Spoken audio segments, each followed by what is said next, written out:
नमस्कार दोस्तों, स्वागत है आपका आईटीआई एग्जाम सॉल्यूशंस में। दोस्तों आज हम साइलेंट बैटरी का पार्ट 3 कंप्लीट करने वाले हैं। तो चलिए दोस्तों क्वेश्चन सॉल्व करना स्टार्ट करते हैं। क्वेश्चन नंबर 21 है the electrochemical equivalent of a substance refer to the. किसी पदार्थ का विद्युत रासायनिक तुल्यकांक किस चीज को संदर्भित करता है? A voltage required to deposit the substance, B mass of the substance deposit by a specific amount of electricity, C time it take to deposit the substance and the type of electrode used for deposition. दोस्तों electrochemical equivalent, जिसे हम हिंदी में बोलते हैं विद्युत रासायनिक तुल्यकांक, ये क्या दर्शाता है? ये किसी पदार्थ के विद्युत अपघटन की क्षमता को दर्शाता है। अगर हम इसको इंग्लिश में बताएं, the electrochemical equivalent of a substance measure its efficiency in a electrolysis. जब हम एक इलेक्ट्रोलाइट सॉल्यूशन में एक specific amount of electricity pass करते हैं तो इलेक्ट्रोड पर द्रव्यमान, जिसे हम मास बोलते हैं, जमा होता है और यही मेजर करता है इलेक्ट्रोकेमिकल इक्विवेलेंट। अगर इसकी पूर्ण डेफिनेशन देखें, आपको ये डेफिनेशन याद करनी पड़ेगी। जब हम इलेक्ट्रोलाइट सॉल्यूशन से 1 एम्पियर की धारा को 1 सेकंड के लिए पास करते हैं, इट मींस हम 1 कूलम इलेक्ट्रिसिटी को पास कर रहे हैं। तो उस कंडीशन पर इलेक्ट्रोड पर जो द्रव्यमान या जो मास डिपॉजिट होगा वो कहलाया जाता है इलेक्ट्रोकेमिकल इक्विवेलेंट। तो इलेक्ट्रोकेमिकल इक्विवेलेंट क्या दर्शाता है? ये दर्शाता है mass of the substance deposited by specific amount of electricity. और वो स्पेसिफिक अमाउंट ऑफ इलेक्ट्रिसिटी क्या है? 1 ampere of electricity in 1 second which is equals to 1 coulomb. So दोस्तों ऑप्शन नंबर 20 का राइट ऑप्शन होगा। क्वेश्चन नंबर 22 है the unit of electrochemical equivalent is. विद्युत रासायनिक समतुल्य की इकाई क्या है? ए ग्राम, बी ग्राम पर एम्पियर, सी ग्राम पर coulomb and D coulomb per ग्राम। अभी हमने विद्युत रासायनिक तुल्यकांक की डेफिनेशन को पढ़ा था। वो डेफिनेशन क्या थी? जब हम 1 एम्पियर के करंट को 1 सेकंड के लिए पास करेंगे, विच मीन्स हम 1 कूलम की इलेक्ट्रिसिटी को पास कर रहे हैं, तो जो इलेक्ट्रोड पर द्रव्यमान जमा होगा वही कहलाया जाएगा इलेक्ट्रोकेमिकल इक्विवेलेंट। तो मास जमा हो रहा है क्या देने पर? 1 कूलम की इलेक्ट्रिसिटी, 1 कूलम इलेक्ट्रिसिटी देने पर। तो इसकी यूनिट क्या हो जाएगी? मास पर कूलम। मास कहाँ पे जमा होगा? आपका इलेक्ट्रोड पे जमा होगा। और इलेक्ट्रिसिटी हम कहाँ पे दे रहे हैं? हम इलेक्ट्रोलाइट में या इलेक्ट्रोलाइट सॉल्यूशन में हम इलेक्ट्रिसिटी को प्रोवाइड कर रहे हैं। तो इलेक्ट्रोकेमिकल इक्विवेलेंट की यूनिट होती है ग्राम पर कूलम, क्योंकि मास को हम मेजर करते हैं ग्राम से। सो ऑप्शन नंबर सी इसका राइट ऑप्शन होगा। क्वेश्चन नंबर 23 है according to Faraday first law of electrolysis the amount of any substances deposited at the electrode is directly proportional to the quantity of. Faraday के electrolysis के पहले नियम के अनुसार electrode पर जमा किसी भी पदार्थ की मात्रा सीधे डैश की मात्रा के समानुपाती होती है। A voltage drop, B resistance, C electricity pass and D tolerance. तो अब तक हम जितना भी पढ़ चुके हैं उससे आपको ये आंसर तो बहुत इजीली क्लियर हो जाएगा, लेकिन थोड़ा सा हम और डिस्कस कर लेते हैं। पहले तो हम ये डिस्कस कर लेते हैं कि फैराडे का इलेक्ट्रोलिसिस का पहला नियम क्या कहलाता है। तो फैराडे के इलेक्ट्रोलिसिस का पहला नियम किस 2 क्वांटिटी के बीच में रिलेशन बताता है? ये इलेक्ट्रिकल करंट के बीच में रिलेशन बताता है और जो केमिकल रिएक्शन इलेक्ट्रोलिसिस में हो रही है उसके बीच का ये रिलेशन बताता है। अगर हम फैराडे के पहले नियम की डेफिनेशन को पढ़े तो डेफिनेशन क्या बताती है कि किसी इलेक्ट्रोड पर जमा होने वाले पदार्थ का द्रव्यमान उस इलेक्ट्रोड से गुजरने वाली आवेश की मात्रा के सीधा अनुपातिक होगा। अगर इसको हम इंग्लिश में बोले,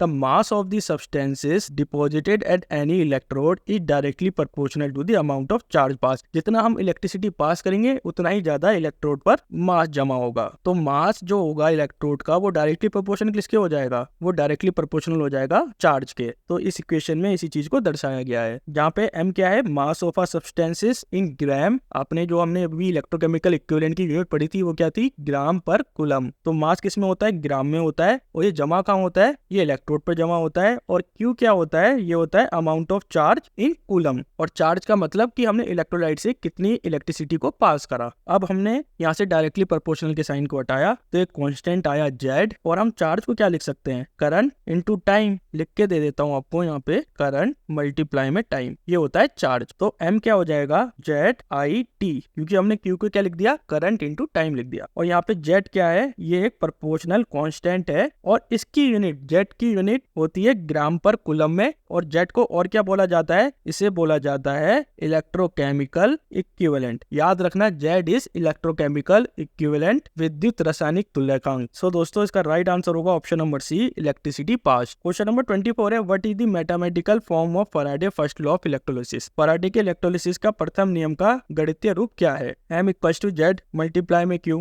M equals to Z upon Q, Z equals to Q upon M और M equals to minus Z upon Q। तो अभी हमने क्वेश्चन कर चुके हैं, तो उससे पहले हम इसको ऑलरेडी अच्छे से एक्सप्लेन कर चुके हैं। तो फैराडे का जो प्रथम नियम होता है, Faraday first law of electrolysis, उसका फॉर्मूला क्या होता है? पहले तो होता है M is directly proportional to Q, यानी कि जितना हम करंट पास करेंगे उतना ही इलेक्ट्रोड पर द्रव्यमान जमा होगा। अब हम ये डायरेक्टली प्रोपोर्शनल का साइन हटाएंगे तो एक कांस्टेंट आ जाएगा, वो क्या आ जाएगा, ZQ आ जाएगा। Z यहाँ पे क्या है, इलेक्ट्रोकेमिकल इक्विवेलेंट है, तो यही इसका फॉर्मूला है, M equals to Z multiply में Q। ऑप्शन नंबर ए इसका राइट ऑप्शन होगा। अगर ये होता ऑप्शन में M इक्वल्स टू ZIT तो ये ऑप्शन भी आपका राइट ऑप्शन होता, क्योंकि Q को क्या लिखते हैं, Q क्या है यहाँ पे Q है चार्ज, और Q को क्या लिखा जाता है, करंट मल्टीप्लाई में टाइम। तो M क्या हो जाता, Z मल्टीप्लाई में करंट मल्टीप्लाई में टाइम, तो ये भी ऑप्शन आपका राइट ऑप्शन होता। तो क्वेश्चन में M equals to Z multiply में Q भी पूछा जा सकता है। क्वेश्चन के ऑप्शंस में M मल्टीप्लाई में Z मल्टीप्लाई में करंट मल्टीप्लाई में टाइम ये भी आ सकता है। तो आपके दोनों ऑप्शन राइट होंगे। ऑप्शन नंबर ए फिलहाल इसका राइट ऑप्शन है। क्वेश्चन नंबर 25 है, during the process of electrolysis when the same quantity of electricity is passed through different electrolytes the mass of the substance deposited is proportional to. Electrolysis की प्रक्रिया के दौरान जब समान मात्रा में बिजली विभिन्न इलेक्ट्रोलाइट्स के माध्यम से प्रवाहित हो जाती है तो जमा किए गए पदार्थ का द्रव्यमान किसके अनुपातिक होता है, A chemical equivalent weight, B current supply, C chemical equivalent density and D volume. अब जो ये क्वेश्चन दिया हुआ है ये किसका क्वेश्चन है, ये फराडे के सेकंड नियम का क्वेश्चन है। क्वेश्चन बहुत इंपॉर्टेंट है, क्वेश्चन बहुत जरूरी है। तो फराडे का सेकंड नियम क्या कहता है, अब हम उसको देख लेते हैं। एक और चीज मैं यहाँ पे क्लियर करता चलो, फराडे के इलेक्ट्रोलिसिस के दो नियम होते हैं, प्रथम नियम और द्वितीय नियम। प्रथम नियम हम ऑलरेडी कवर कर चुके हैं, अब हम द्वितीय नियम को देख लेते हैं। तो फराडे का दूसरा नियम क्या बताता है, जब हम समान मात्रा का आवेश विभिन्न विद्युत अपघट्यों से गुजारते हैं तो जो द्रव्यमान जमा होता है या जो द्रव्यमान मुक्त होता है वो किसके सीधा अनुपातिक होता है, वो रासायनिक तुल्यकांक के सीधा अनुपातिक होता है। अगर इसको हम इंग्लिश में बोले,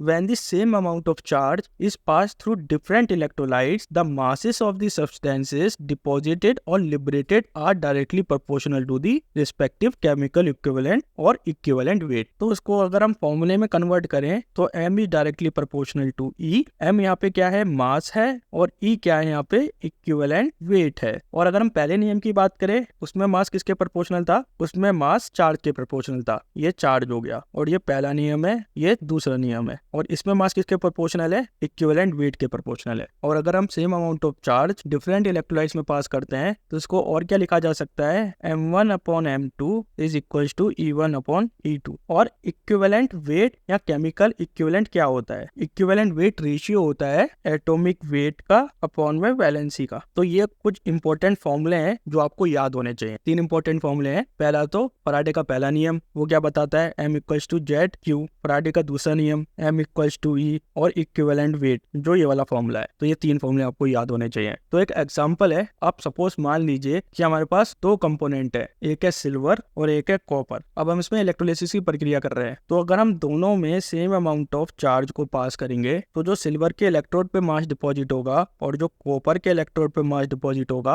वो मास उनके रासायनिक तुल्यकांक के सीधा अनुपातिक होगा, which means the mass is directly proportional to their equivalent weight. So दोस्तों option number A chemical equivalent weight इसका राइट ऑप्शन होगा। क्वेश्चन नंबर 26 है, dash are those electrode that take part in the reaction taking place in the cell. Dash वे electrode हैं जो cell में होने वाली प्रतिक्रिया में भाग लेते हैं, A reactive electrode, B active electrode, C inert electrode and D power electrode. दोस्तों रिएक्टिव इलेक्ट्रोड ऐसे इलेक्ट्रोड होते हैं जो इलेक्ट्रोकेमिकल रिएक्शन में डायरेक्टली पार्टिसिपेट करते हैं या एक्टिवली पार्टिसिपेट करते हैं, उन्हीं को बोला जाता है रिएक्टिव इलेक्ट्रोड, और हिंदी में से बोला जाता है अभिक्रियाशील इलेक्ट्रोड। रिएक्टिव इलेक्ट्रोड दो टाइप के हो सकते हैं, या तो ये एनोड हो सकते हैं या ये कैथोड हो सकते हैं। कैथोड के केस में ये इलेक्ट्रॉन को लूज करेंगे, एनोड के केस में ये इलेक्ट्रॉन को गेन करेंगे। रिएक्टिव इलेक्ट्रोड के कुछ एग्जांपल हैं, copper electrode, silver electrode, zinc electrode etcetera. अब एक और इम्पोर्टेंट चीज आती है दोस्तों, दो तरीके के सेल होते हैं, एक होता है इलेक्ट्रोलाइट सेल और दूसरा होता है इलेक्ट्रोकेमिकल सेल। दोनों को डिस्कस करेंगे बाद में, लेकिन यहाँ पे एक डिफरेंस होता है। जो इलेक्ट्रोकेमिकल सेल होता है जिसे हम गैल्वेनिक सेल बोलते हैं, उसमें एनोड नेगेटिव होता है, कैथोड पॉजिटिव होता है। वही इलेक्ट्रोलाइट सेल में एनोड पॉजिटिव होता है, कैथोड नेगेटिव होता है। इसको अपने दिमाग में बिठा लेना, कंफ्यूज मत होना, आगे चल के हम इसको पूरा डिटेल में एक्सप्लेन कर देंगे कि ऐसा क्यों होता है। लेकिन फिलहाल इस चीज को आप ध्यान में रखना, क्योंकि कुछ क्वेश्चन ऐसे आएंगे अभी जिसमें आप थोड़ा कंफ्यूज हो सकते हैं कि कहीं पे हम एनोड को नेगेटिव ले रहे हैं, कहीं पे एनोड को पॉजिटिव ले रहे हैं। तो मैंने यहाँ पे पहले ही डिफाइन कर दिया कि इलेक्ट्रोकेमिकल सेल जिन्हें गैल्वेनिक सेल बोलते हैं उसमें एनोड नेगेटिव होगा, कैथोड पॉजिटिव होगा। वही इलेक्ट्रोलाइट सेल में एनोड पॉजिटिव होगा, कैथोड नेगेटिव होगा। सो दोस्तों इसका राइट आंसर होगा option number A reactive electrode. Question number 27 है, dash are those electrode that do not take part in the reaction. Dash वे इलेक्ट्रोड हैं जो प्रतिक्रिया में भाग नहीं लेते हैं, A reactive electrode, B active electrode, C inert electrode and D power electrode. दोस्तों जो एक्टिवली पार्ट नहीं लेते हैं इलेक्ट्रोलाइट रिएक्शन में उन्हें बोला जाता है इनर्ट इलेक्ट्रोड, क्योंकि इनर्ट इलेक्ट्रोड केमिकल रिएक्शन को रजिस्ट करते हैं। ये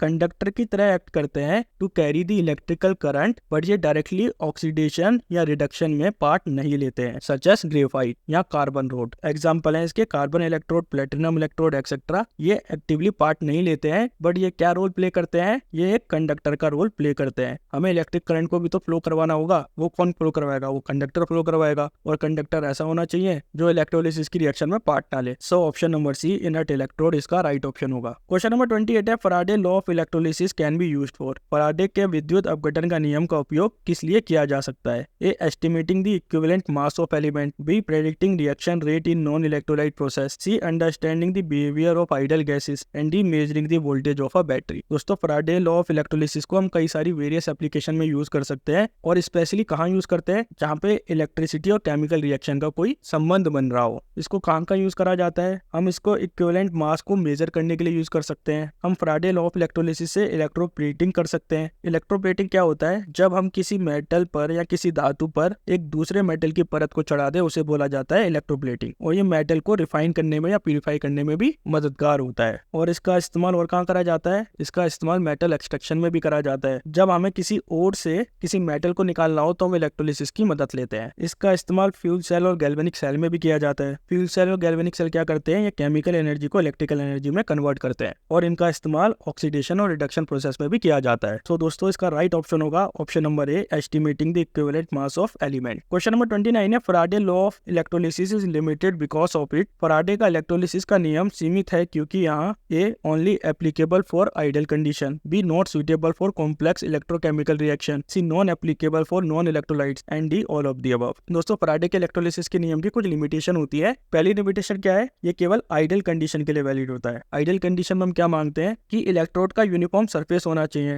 इलेक्ट्रोलाइट सॉल्यूशन होमोजीनियस होना चाहिए। लेकिन रियल वर्ल्ड में क्या हो सकता है? इलेक्ट्रोड आपका यूनिफॉर्म नहीं भी होगा। जरूरी थोड़ा है कि सारे इलेक्ट्रोड आपको यूनिफॉर्म मिले, और इलेक्ट्रोलाइट में कोई इंप्योरिटीज भी हो सकती है। आइडियल कंडीशन में क्या होगा? इलेक्ट्रोलाइट में कोई भी इंप्योरिटीज नहीं होंगी, लेकिन नॉन आइडियल कंडीशन में क्या हो सकता है? इलेक्ट्रोलाइट में कुछ इंप्योरिटीज हो सकती है। तो जिसकी वजह से क्या होगा, जो प्रेडिक्शन होगा, जो हम मेजरमेंट कर रहे हैं, उसमें कई सारी डिफिकल्टीज आ सकती है। दूसरा क्या है? ये केवल सिंगल सब्सटेंस को एक टाइम पे डिपॉजिट कर सकता है। जब इलेक्ट्रोलाइट की रिएक्शन होती है तो इलेक्ट्रोड पे जो मास जमा होता है वो किसी एक सिंगल सब्सटेंस का होता है। मल्टीपल सब्सटेंस का मास एक इलेक्ट्रोड पे जमा नहीं हो सकता है। अगर हम कोई कॉम्प्लेक्स इलेक्ट्रोकेमिकल रिएक्शन करें जहाँ पे हम मल्टीपल इलेक्ट्रोड्स को ले, तो वो रिएक्शन इतनी ज्यादा कॉम्प्लेक्स हो जाएगी फिर वो फैराडे लॉ ऑफ इलेक्ट्रोलिसिस को डायरेक्टली एप्लीकेबल नहीं होगी। और Faraday law of electrolysis voltage को डायरेक्टली अकाउंट में नहीं लेता है, क्योंकि फैराडे लॉ ऑफ इलेक्ट्रोलिसिस क्या बताता है कि हम कितनी बिजली को कितने टाइम के लिए एक इलेक्ट्रोलिसिस में प्रवाह कर रहे हैं। यहाँ पे वोल्टेज को डायरेक्टली मेजर नहीं कर रहा है। और हमें वोल्टेज की जरूरत क्यों होती है भाई? इलेक्ट्रोलिसिस का इलेक्ट्रोड का अपना एक इंटरनल रेजिस्टेंस तो होगा, उस इंटरनल रेजिस्टेंस को ओवरकम करने के लिए हमें वोल्टेज की जरूरत होगी। इनकेस अगर वोल्टेज कम हुआ तो वो इंटरनल रेजिस्टेंस का बैरियर हम तोड़ नहीं पाएंगे, तो हमें एक स्पेसिफिक अमाउंट की वोल्टेज की जरूरत होगी। तो इस स्पेसिफिक अमाउंट को वोल्टेज को Faraday law of electrolysis account में नहीं लेता है। और जो हम एडिशनल वोल्टेज अप्लाई करते हैं उसे क्या बोला जाता है? ओवर पोटेंशियल बोला जाता है। और Faraday law of electrolysis non electrolyte solution के लिए एप्लीकेबल नहीं होता है। बेसिक सी बात है कि भाई हम इसमें क्या यूज कर रहे हैं? इलेक्ट्रोलाइट सोल्यूशन यूज कर रहे हैं। जो नॉन इलेक्ट्रोलाइट सोल्यूशन होगा उसमें हम फैराडे लॉ ऑफ इलेक्ट्रोलिसिस को अप्लाई नहीं कर सकते हैं। और फैराडे लॉ ऑफ इलेक्ट्रोलिसिस में हम क्या मानते हैं कि ये जो धारा का प्रवाह है वो कांस्टेंट है, तो ये हम अज्यूम करके चलते हैं। लेकिन रियल एक्सपेरिमेंट में क्या होगा? करंट थोड़ा बहुत फ्लक्चुएट कर सकता है। सो दोस्तों इसका राइट आंसर होगा option number D, all of the above. Question number 30 है which of the following is the application of electrolysis. निम्नलिखित में से कौन सा इलेक्ट्रोलिसिस का एक अनुप्रयोग है? A purification of metal, B electroplating for corrosion resistance, C determination of equivalent weight and D all of the above. दोस्तों इलेक्ट्रोलिसिस को हम कई सारी एप्लीकेशन में इस्तेमाल कर सकते हैं, जैसे कि इलेक्ट्रोलिसिस से हम इक्विवेलेंट वेट निकाल सकते हैं किसी भी सब्सटेंस का।